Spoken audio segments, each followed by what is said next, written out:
I'm going to talk about search because you might be wondering with the mind and body of search.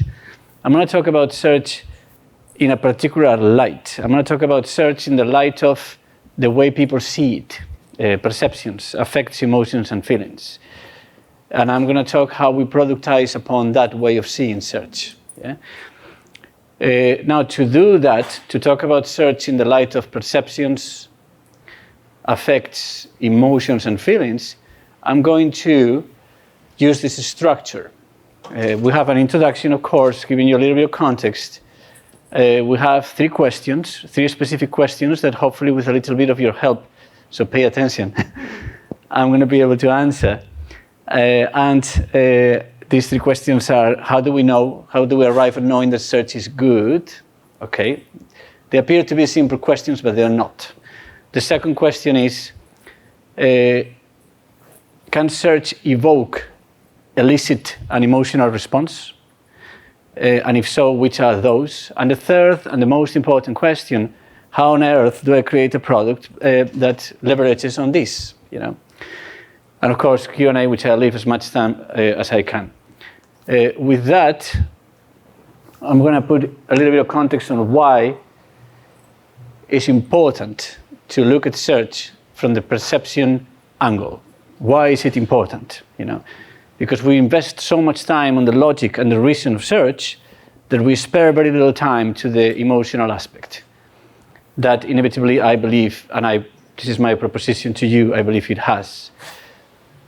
But perceptions in search are important, and this is one of the intended outcomes of this talk. Perceptions in search are important because I believe that to be able to truly create something new with search, to be innovative, which is one of the reasons I come to a conference like this every now and then, to be able to unlock something that in its fullest sense is new with search, we have to look at the way people see search, and we have to look outside the contemporary notion of what search is. We have to know more than search, in just a few words. To create something new with search, you need to know more than search. And as you will see now, I'm going to refer to neuroscience and neurobiology, and of course the foundational elements in psychology and philosophy, but I'm not any of those skills academically. I'm a computer scientist. Yeah. What's happened here is that I've been working in search for a long time, and I came to realize that I needed to look outside search to fulfill or treat the preoccupation I believe we all have with search, which is to create a search that's intelligent. Yeah? We all have this dream, right? Creating a search that becomes, I should say, rather than is intelligent. Yeah? And after fighting this for years, I came to realize that I needed to look outside information retrieval itself.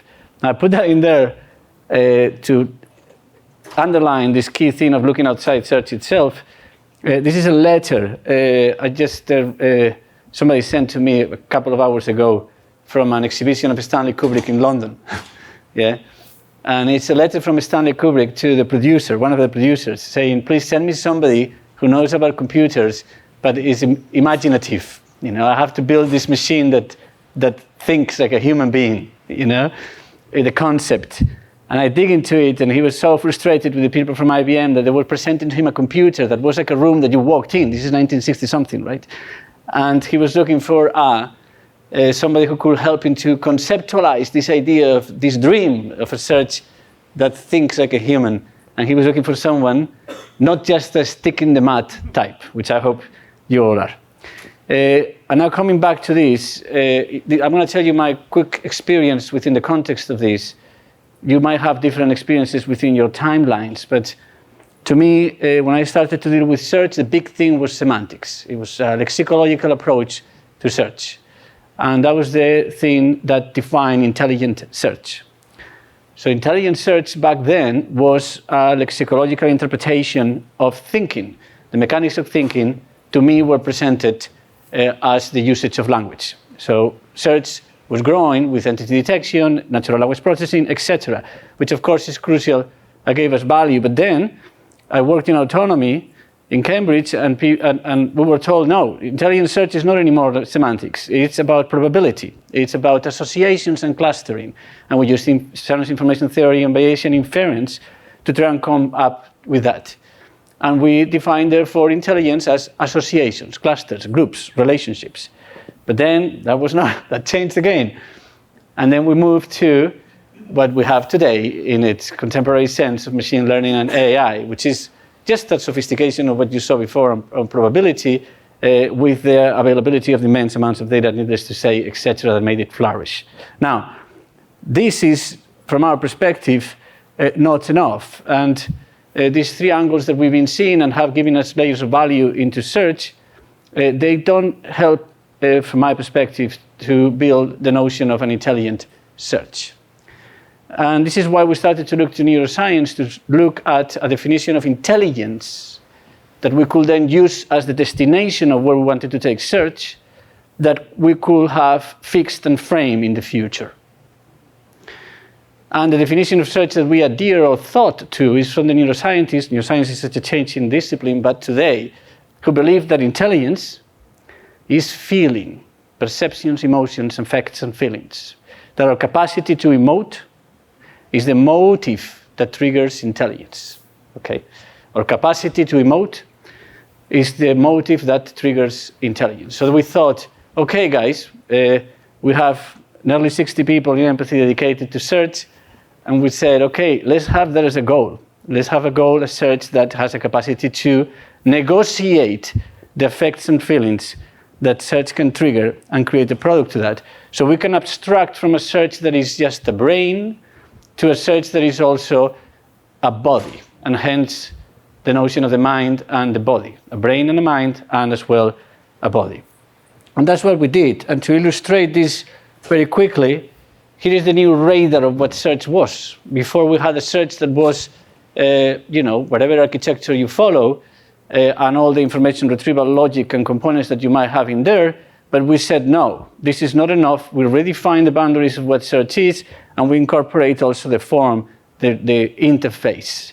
And when somebody says, I'm going to present a new feature to the roadmap, we always speak of it in terms of what form and shape and interaction is going to accomplish. What's its body representation? So that key element of saying, my obligation as a maker of search does not finish in a JSON response is not enough. My obligation finishes on the representation of that JSON response. I'm preoccupied by that. I have to be multidisciplinary about this. Yeah? So that's on that first topic.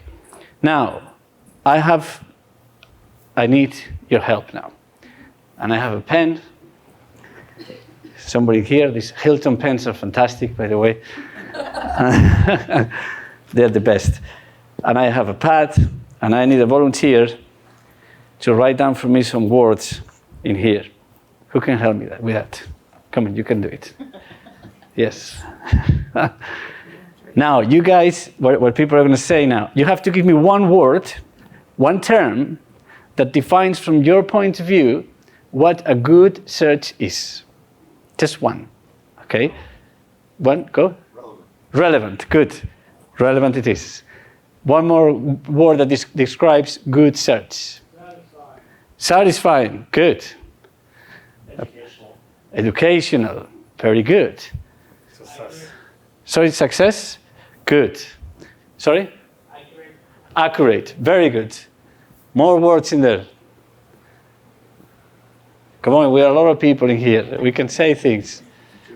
Intuitive, very good. Very good. The guiding and intuitive, very good. Fast, very good too. Great, more words. Aware, very good. Who say that? Who said aware? Oh, very good, very good. That's a very difficult one, but we put think in that one too, yes. Second time we hear aware when we do this talk. Okay, cool. So I think that's enough. When we asked this question, how many weeks ago in Berlin?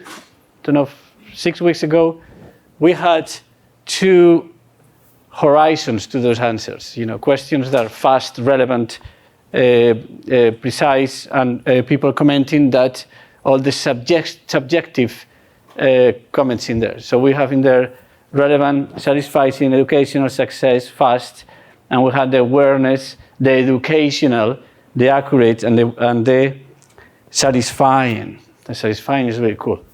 Delightful, Will said on the introduction, right, as well, to the event.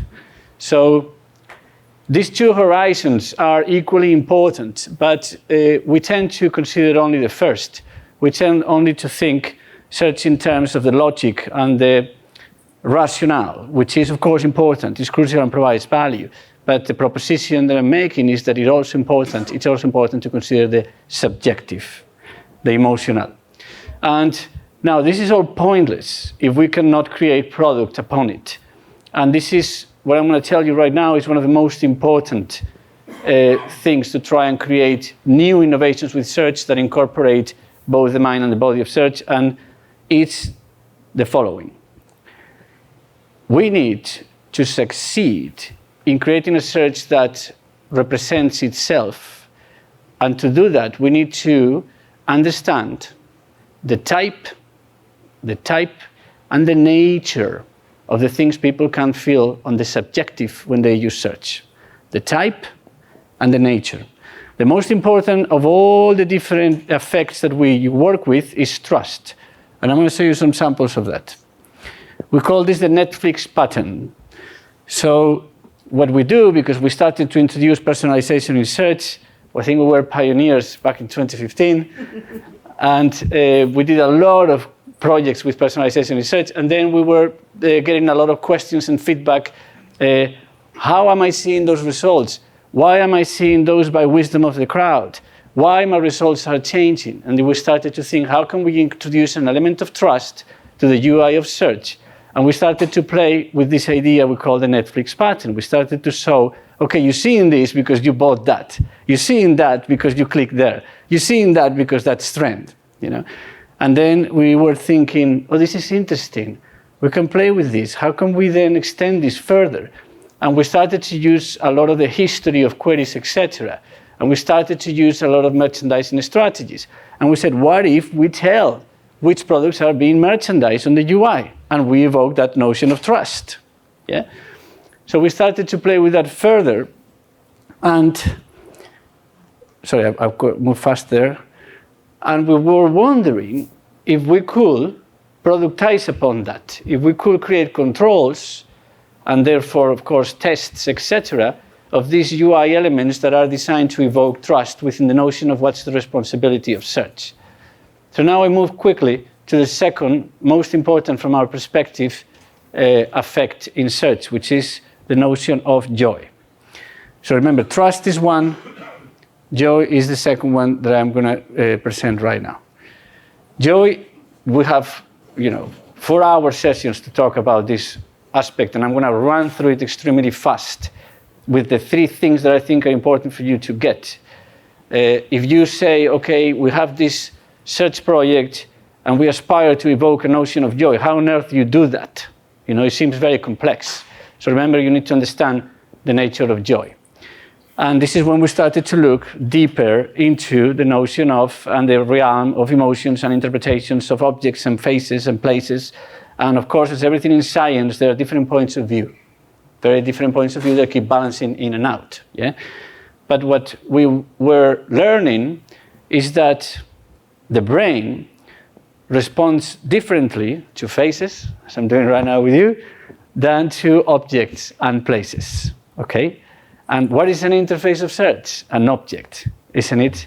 So we were thinking, how do we create an interface for search that breaks the flat land of this cold, thin, and frustrating notion of an object and creates it that is fun and joyful? Yeah.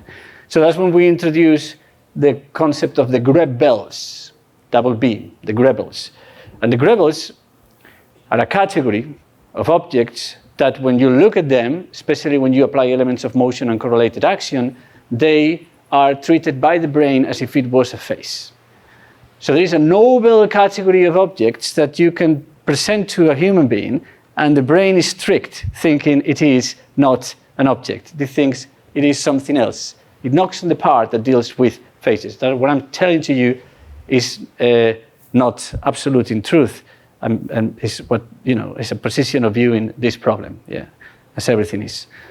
So we thought, well, if the Gribbles can be dealt with in the same manner or similar to when we deal with faces, and when we look at faces we feel warmer and is pleasant than when we look at an object, how can we create an interface that does that? And then we discovered that Apple, on the expressive design principles, they were already working with that. The idea of creating interfaces that have elements of motion and correlated action, it was already happening.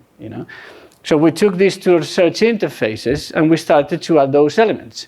For example, a grid is a grid because it's an array, is what it is. And we said, no, it doesn't have to be an array. Let's create a cloud. For example, adding elements of motion, and when you click on the search box and you start to type, rather than presenting the results, even if it's on mobile, a little bit of an element of motion. I'm getting married, and I realize now that the samples I chose have an influence on that. Goodness me, I realized this after, No, it wasn't there consciously. So the idea that we could play with that. And then we started to say, hold on a minute. This is getting worse now with flowers. Hold on a minute. What if we present different behaviors of motion as per the interface? So if I am on a different space, I have more motion. What if, as per the moment where I am in the journey, I use different expressive elements, So we started to continue to work around that. And with that, we said, okay, let's create a product now with this, because all these have been exercises that we have been experimenting with. How do we create a product that incorporates all this? How do we engineer this subjective material? And so we did. And the first thing we did was to create, of course, we already have an event system, but we have to do modifications to it. I can dig on those things later if needed, if anybody wants to talk about it. Biggest thing we had to do is a front framework.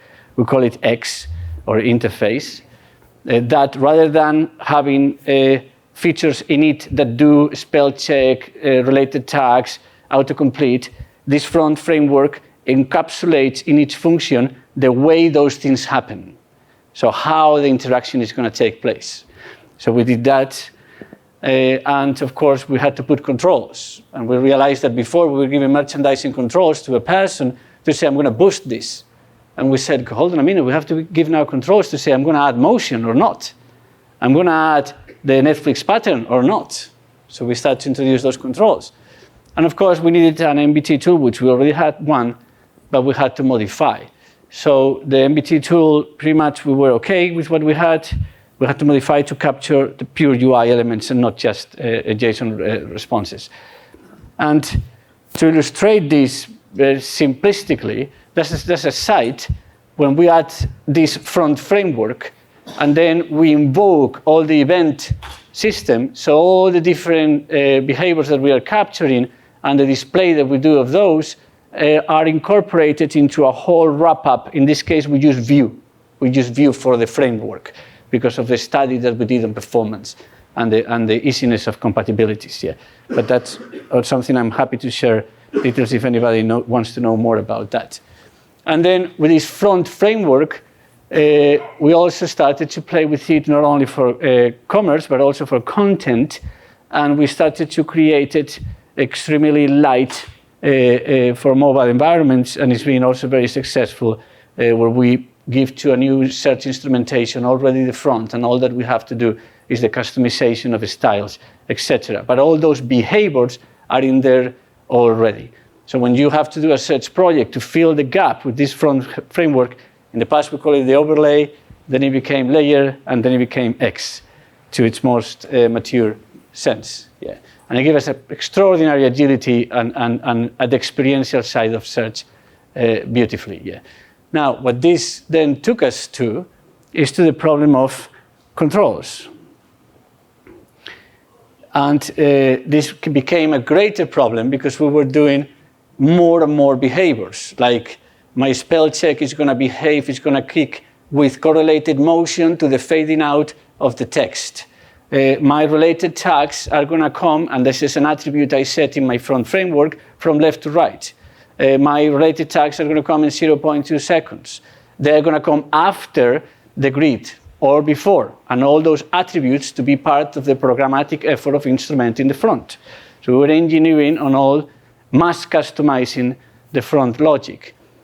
And what we did, and this was extraordinarily successful and it's giving us so much, we started to create, this is called extensions. We created a set of controls that the merchandiser, rather than saying I'm going to boost something, or as well as doing that, they go and say, I'm going to create a more joyful evoke of a feeling.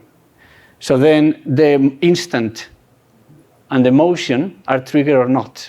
So rather than us programmatically or their front engineering team customizing the front framework, we gave them controls. So they not only merchandising products, they merchandising those emotions that they want to trade with. And that in itself unlocked so much. You know, they call us, we work now for companies like Kruger, we're a tiny company in Spain, because of this element of being able to incorporate a reaction and an emotive response through configuratively. We also started to play with the notion of helpfulness, intuitiveness, which I didn't describe because we don't have the time. But whether you go and you tell the user the related tags, the related queries, the next query services, whether you use them or not, again, configuratively. And we also, of course, the trustworthiness, which in Europe is huge, the whole idea of openness and why you're doing what you're doing, when you're capturing events, yes or no, also making it part of the configuration of the search, not just the merchandising controls. Now, this is all very beautiful, etc., but there is a lot of work ahead. And we are now doing the following. Aspiring to do the following, and of course there's a lot to do in there that we don't know what it is, and that's what the challenge will be, but we're aspiring to semi-automate these different grids and these different behaviors. So we started to create boosts, for example, that we call them behavioral boosts. This was, you know, as I said, it opens so much. And rather than boosting a product by putting it the first, we boost the product by making it bigger in the middle. Rather than boosting a product by making it the first, make it double the size, if you want to put it the first. And then trigger a different grid depending on whether you want to trigger that grid for that query, rather than actually a boost, but a different grid. Yeah? And our ambition was to use, which we are far from it now, we call this morphological search, was to use, sorry, I'm going too fast, was to use the MBT capacity that we have to help us to populate models that we can use to automate these decisions on the response that the search can have. Meaning that you are in the campaign back to school and you are adding to cart like crazy, so then why the grid is not different? And we can automate that choice, yeah, to complete the circle. Yes. So with that, let me go fast because I know I finish like in soon. With that, I conclude, and I wanted to keep some time for questions if you had any. This is a letter that also I've received, no, I didn't receive the letter, but it's 1968 or something, right? 1965. Stanley Kubrick is a note that he had on the Bible. The Bible in any film is how you establish what things are going to happen, you know. So he was describing a scene that never made it, I believe, to 2001. Yes. And the scene is that there's a TV interview where they are testing the machine, the software, on HAL 9000. And in this, he explains that the machine is intelligent, human-like, and he explains why, blah, blah, blah, blah, blah. And you can have a conversation, and you don't realize, of course, the Turing test, etc. But what's important is this, that he says, he added later, it can fake emotion plus pain. Now, this is really important. I study a lot neuroscience and neurobiology, but the difference between an emotion and a feeling is that the emotion is more primal. Bam! It's a surprise. The feeling is a reflection on that. Yeah? If you can fake an emotion, it's a reflection, and therefore it becomes an abstraction, and therefore it becomes a feeling. Yeah? And that is the aspiration, the dream of Stanley Kubrick on a machine that thinks, that holds the capacity to emote and feel. And we believe that we can have the same dream. Why not? Let's have a dream for search that's intelligent in the sense that has and holds a capacity to negotiate emotions and control the expressions that it produces. And therefore, it needs to hold together the mind and the body of search. Now, that is the closure. I'm not going to go through those lines. They're important, but I wanted to keep some time if anybody has a question. Yes? Ángel, can you share with us a little bit how you were able to isolate? You say you were successful once you applied those attributes that you showed on the left side, on the right side. Can you talk a little bit about how you measure success and how you were able to isolate this? Okay, this happened because we did this. Yes. And can you talk a little bit about that, please? I could talk forever, but I'm going to give you a summary.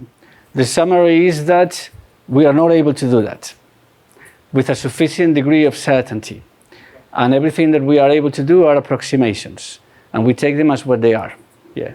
But the fact that we are not able to arrive at those with absolute certainty is not a stopper to this idea that something can be aesthetic and understandable and evoke all those positive feelings. We do know that places where we work and we publish all those studies have a lot of improvements on all the traditional metrics. Because consequently, inevitably, when something is joyful, when something is trustful, it's going to translate in cascade on more conventional angles. But to your question of pure isolation, we never know in certainty. But did the company have a lift in conversion, for example, overall? Not because of that, but overall. Yes, of course. The entire experience. Yeah. There's something there, right? Of course. And there are two ways of looking at it. Conversion, is it a means to an end or is it a destination? We look at a destination, and therefore we don't look on conversion straight. We look on the overall idea that's going to have an effect on conversion. Yeah. But to your question, I understand a scientific isolation of the attributive model. No, and I don't believe in that. Okay. It is very vague and shallow to be able to say that. But it's a very good question, and we get this question a lot here. I love that topic. Anybody has more questions? Has anybody understood the proposition here? Is my proposition to you, you can take it or not. My proposition is that it's incomplete, it's insufficient our job as the makers of search if we think that we don't have to be involved with the way it's going to be perceived. And we are engineers, or most of us or technical people of whatever kind, and why not? Let's try and engineer on that. It is really, really, really difficult, but if you try to start to unravel and look outside, I started to go to conferences of neuroscience and neurobiology, and there I learned more. It gets to a point that you have to do that. Yeah. So anyway, since I have 1 minute, just to say 3 things quickly there. One is one of the sources that I use most for neuroscience is Antonio Damasios and his people who think like him. He was one of the first neuroscientists to openly state that intelligence is equal to emotions and the capacity to emote. The second thing on this very same guy is that for a technology to succeed, it has to stick, it has to work, it has to make you feel something. So why are we not dealing with that? No. The other thing, of course, everybody knows Seth Godin work, but the idea that tools sophisticate. Search is a tool. Inevitably, as any other tool, when it sophisticates, it arrives at another kind of advancement and sophistication, a panache. And that panache has an artistic, emotional nature. And lastly, I know he's a novelist, but the idea that twofold vision is giving us irresistible things. Search, as any other thing, has at least 2 angles, the rational and the emotional, the mind and the body. And we have to incorporate both and not just look at one, but to look at both at the same time makes this thing blissful. Yeah. So that's all. Unless you have more questions? Yes, please. Great. In another life, I was a proofreader. Oh, thank you. The Seth Godin one doesn't finish. I know. Something I missed in there on the cut and paste thing. Yeah, sorry. I was seeing it and I was running through it. Thank you for pointing it out. Thank you so much. Thank you. Well, that's all. Thank you so much. Thank you. Thank you.